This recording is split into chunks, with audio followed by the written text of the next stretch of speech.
Good morning. All right, you guys. So this is going to be a member Q&A. I posted in Chocolate Pro like a while back. We've got this member management group. It's or a CRM, I guess. Members can like track their workouts and like a blog / like chat board they can talk on, see the schedule, stuff like that. It's called Chocolate Pro. If you're a gym owner and you need a good CRM that does everything and actually does everything, I would for sure recommend Chocolate Pro. I've run gyms before that use push press. Push press, I don't have much experience with, so I can't speak to that very much. But they use like Pike 13. They used Wattify. I've been with Tribe. Now I think they changed names, and most of them were okay, but most of them had aspects of their service that weren't very good. And I'm super pleased with Chocolate Pro. So that's a great CRM if you're looking for one and you own a CrossFit gym. Our members use it a ton. They're super active in there. So with that being said, I posted a few months ago, just like what questions you guys have as far as like fitness, CrossFit, stuff like that. And I had a lot of responses, but one of the responses was from Chris Magoon. Shout out, Chris. He said, he asked, he'd like to know more on supplements. If you had a top 3 to 5, what would those be for putting on muscle and size? And then also asked the pros and cons of creatine. So I'll start with the latter and then work my way back. Pros and cons to creatine. There's not really cons to creatine that I'm aware of. Creatine is the single most researched supplement in the supplement world. And creatine monohydrate is probably the most bang for your buck when it comes to supplements. It's the best thing to take, and it's also the most affordable supplement you can get a hold of as well. So the basics behind creatine monohydrate is, you want to take 5 grams a day. There's mixed reviews on front loading creatine. I don't think you really need to. I don't front load. I've never front loaded creatine. Front loading is where you take like 15 grams a day for a week. I'm sure someone out there is going to have evidence that shows you should, but whatever. I don't front load creatine. I never have.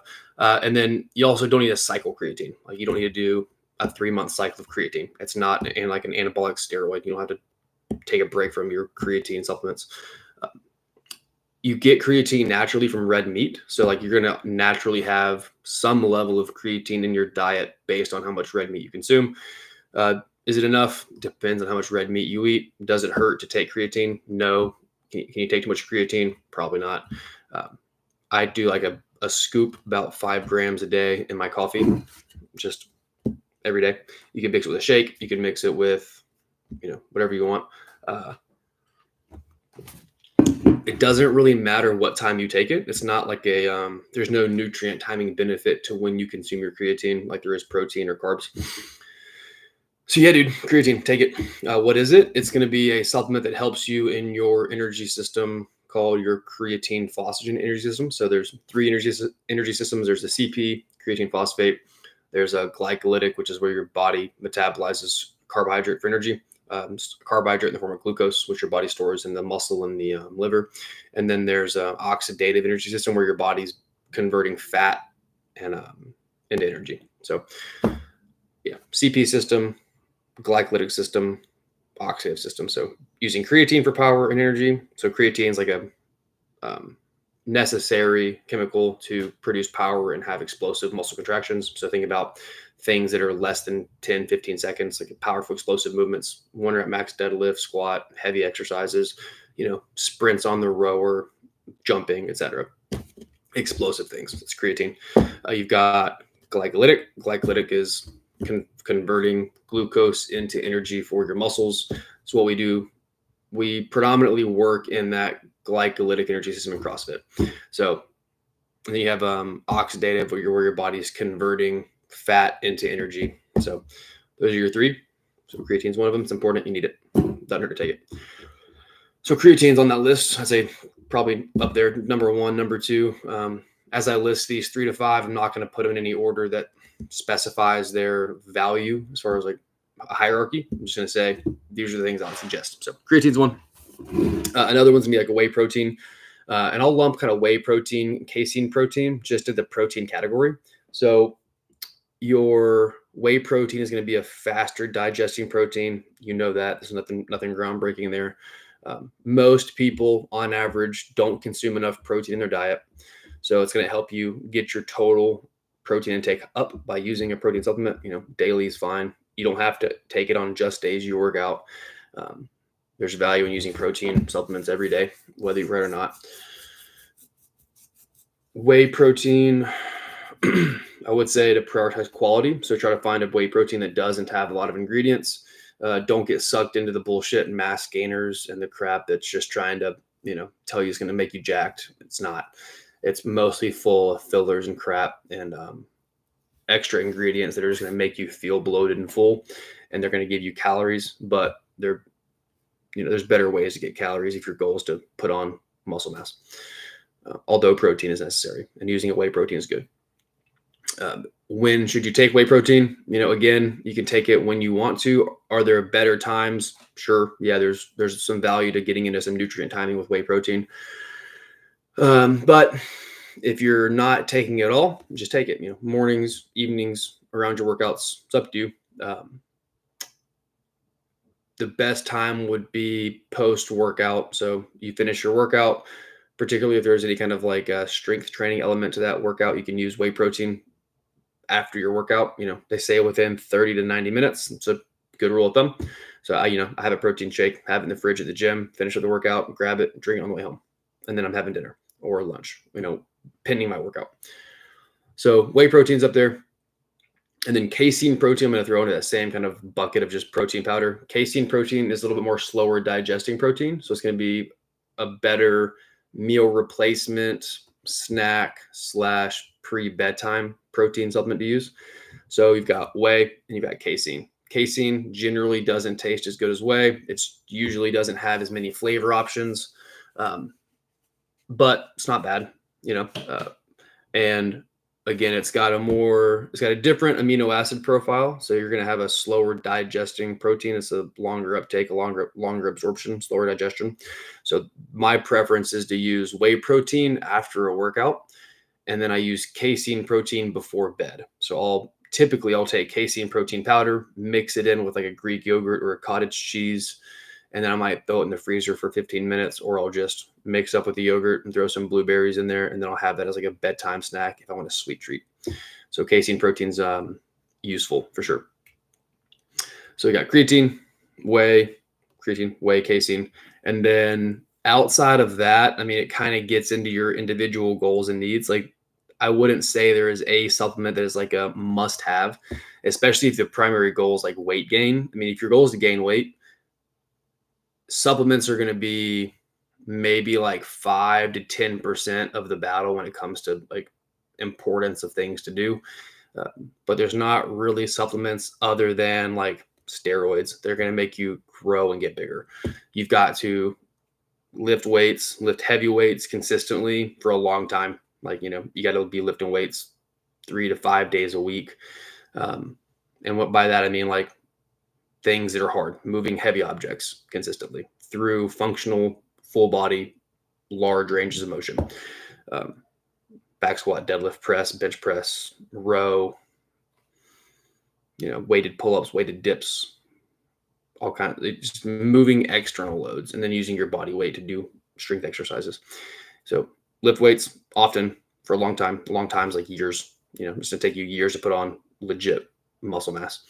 And then you've got to be consuming enough protein. So that's going to be, generally for a guy, it's about a gram per pound.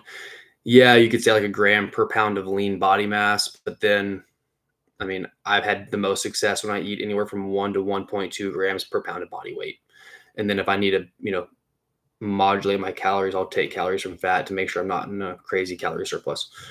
So lifting weights often, eating enough protein, because the protein is literally like the building blocks of the muscle. So if you want to build muscle, you've got to consume protein so your body has the resources it needs to then build the muscle you're trying to gain.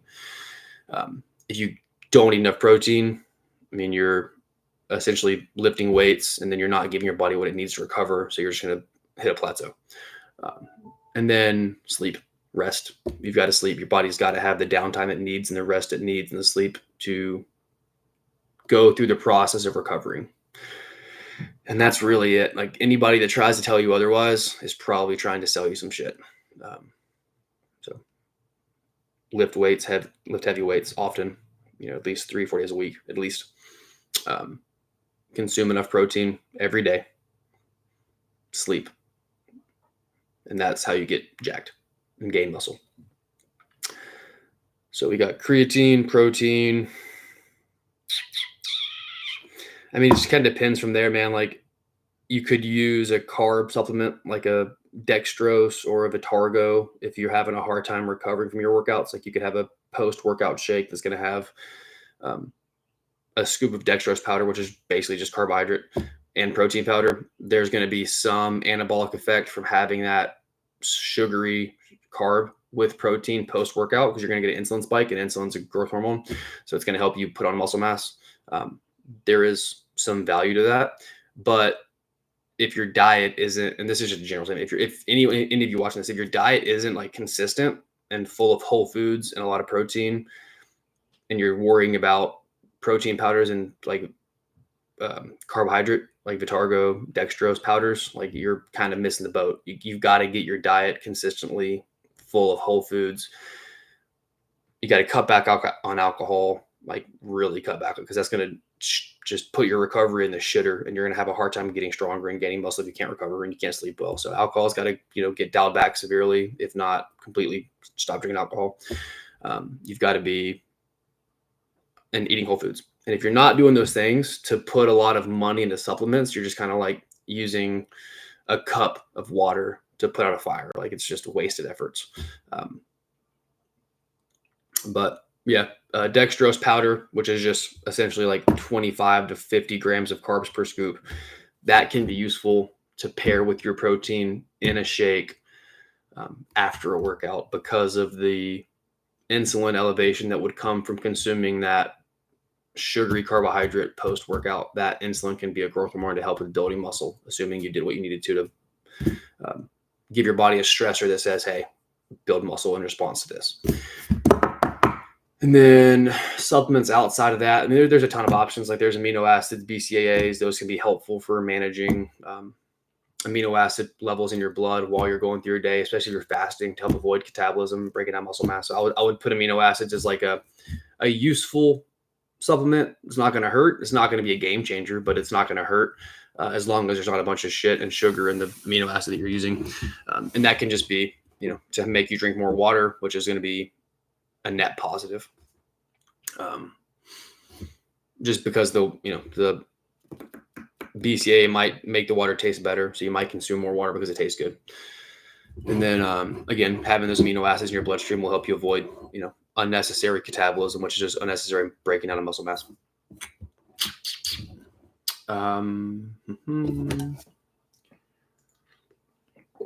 Vitamin D is good if you're not getting enough sunlight, if you're not outside very much, if you're sitting a lot in an office or a desk and you're not getting sunlight. Vitamin D can be important.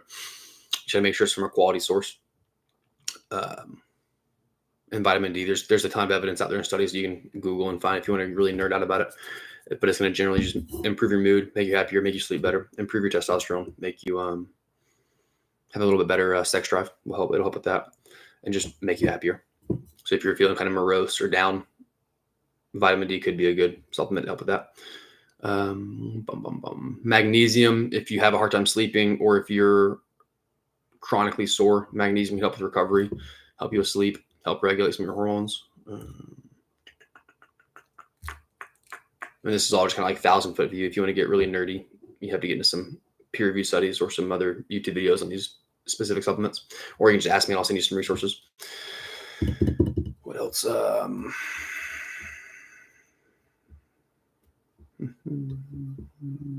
Yeah, I mean, there's a lot of supplements out there, but the big ones I would say, if I had to make a top 3, it'd be creatine, protein powder, whey and casein, and then potentially like a dextrose or a magnesium. Those are pretty helpful. I don't really take much else, dude. I don't take a lot of supplements. Amino acids, again, that's like a useful tool. Hydration packs like Elements, those are good for recovery if you're dehydrated, if you don't get enough water, or if you have a lot of muscle cramping or lack of energy, you may be dehydrated, and hydration packs can be useful. I don't recommend Liquid IV because of how much sugar is in there. I don't use those. I use Elements. What else is in my kitchen right now?